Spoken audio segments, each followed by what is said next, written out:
শুভ সকাল সবাইকে। আজ একটু ঘুম থেকে উঠতে লেট হয়ে গেছিলো, যার কারণে বাড়ির থেকে বেরোতে প্রায় 10:30 বেজে গেছে। যাই হোক, বাড়ির থেকে বেরিয়ে একটা দিদি দেখি তার ছেলেকে নিয়ে স্কুলে যাবে।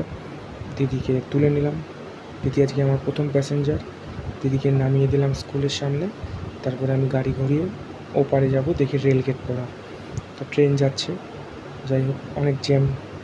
সেই জ্যাম পার করে, রেলগেট পার করে একটা ঠাকুমাকে নিয়ে হসপিটালের উদ্দেশ্যে গেলাম। ঠাকুমা সেখানে নেমে গেল, আমাকে টাকা দিয়ে দিল এবং হসপিটালের পাশে এখানে আমি মাঝে মধ্যে দাঁড়াই।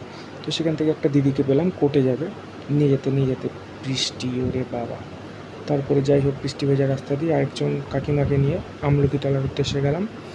তা সেখানে গিয়ে কাকিমা নেমে গেল, চলে গেল। তারপর আমি আবার গাড়ি ঘুরিয়ে 3জন ধানতলার প্যাসেঞ্জার পেলাম। তো যাই হোক, সেখান থেকে ধানতলা যাব, দেখি আবার রেলগেট পড়া, মালগাড়ি দিয়েছে। সেখানে প্রায় 20 মিনিট আটকে গেলাম। তারপরে রেলগেট পার করে নোপারি ফুলবাজার, নামকরা বিখ্যাত আমাদের রানাঘাটে, সেখান থেকে পার করে জওড়া মায়ের মন্দির ক্রস করে তাদেরকে ধানতলা উদ্দেশ্যে নামিয়ে বাড়ি ফেরার পথে এখানে একটু ঠান্ডা হাওয়া খাচ্ছিলাম।